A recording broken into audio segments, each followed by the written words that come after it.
Good morning, John. You and I grew up going to Rax. It was for the days when we'd been good, when Wendy's wasn't good enough, when it was time to split a cookie so soft and gooey that you could push it back together and it would stay that way.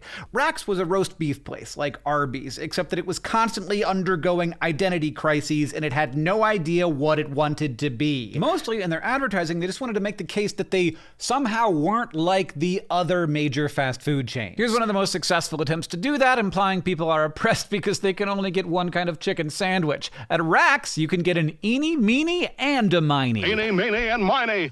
Where's Mo? There ain't no Mo.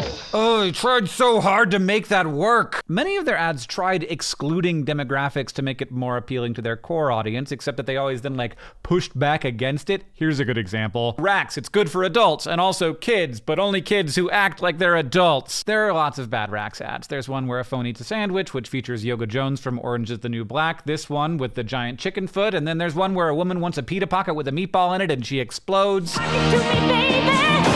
Ads were bad in the 80s and 90s, and these are all your normal bad ad fare. But as Rax continued to lose focus and market share with an all-you-can-eat pasta bar, upgraded interiors, getting into pizza for some reason, they went all in on the worst idea ever.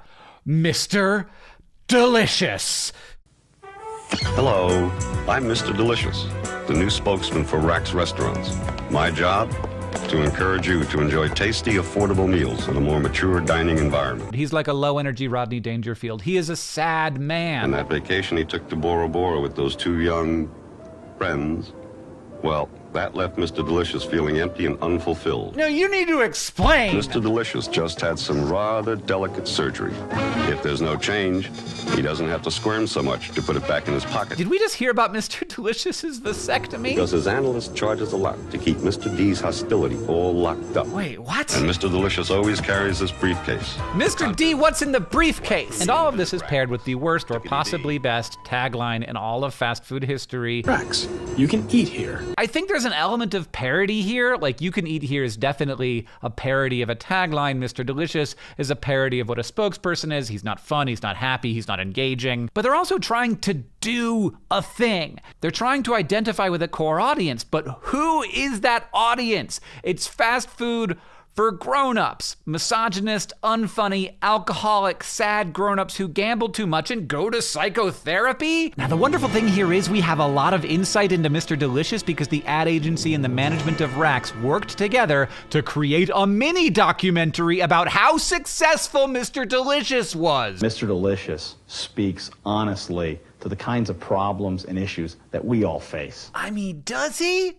I don't feel like he does. Who is the target market for this 15-minute mini doc? One assumes it was the Rax franchisees who were, I'm sure, livid that the company was being mismanaged so dramatically. Yeah, I go to the can during the commercials, but now that Mr. D's on, I'll just hold it. Mr. Delicious reminds me of my dad. It's somewhat telling that the 15-minute-long pro-Mr. Delicious propaganda documentary they put together included this line. Mr. Delicious is obnoxious. Oh my God, Rax filed for bankruptcy less than a year after the launch of Mr. Delicious, making the confidence of this statement is absolutely going to go down as one of the classic characters in advertising history. Seem just a little off the mark. Now, Rax had a ton of problems, and Mr. Delicious didn't cause all of them. It was a cutthroat time in the fast food industry, but whatever gamble these people decided they had to make, it went even worse than Mr. D's trip to Reno.